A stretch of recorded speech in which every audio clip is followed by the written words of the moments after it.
جس جنت کا پرہیزگاروں سے وعدہ کیا گیا ہے اس کی شان یہ ہے کہ اس کے نیچے نہریں بہ رہی ہیں، اس کے پھل ہمیشہ باقی رہنے والے ہیں اور اس کے سائے بھی۔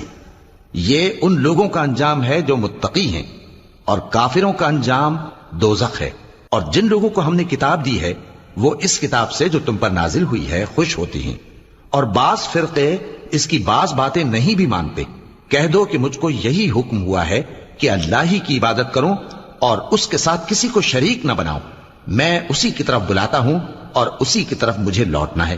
اور اسی طرح ہم نے اس قرآن کو عربی زبان کا فرمان بنا کر نازل کیا ہے۔ اور اگر تم علم آ جانے کے بعد ان لوگوں کی خواہشوں کے پیچھے چلو گے تو اللہ کے سامنے کوئی نہ تمہارا مددگار ہوگا اور نہ کوئی بچانے والا۔ اور اے نبی، ہم نے تم سے پہلے بھی پیغمبر بھیجے تھے اور ان کو بیویاں اور اولاد بھی دی تھی، اور کسی پیغمبر کے اختیار کی بات نہ تھی کہ اللہ کے حکم کے بغیر کوئی نشانی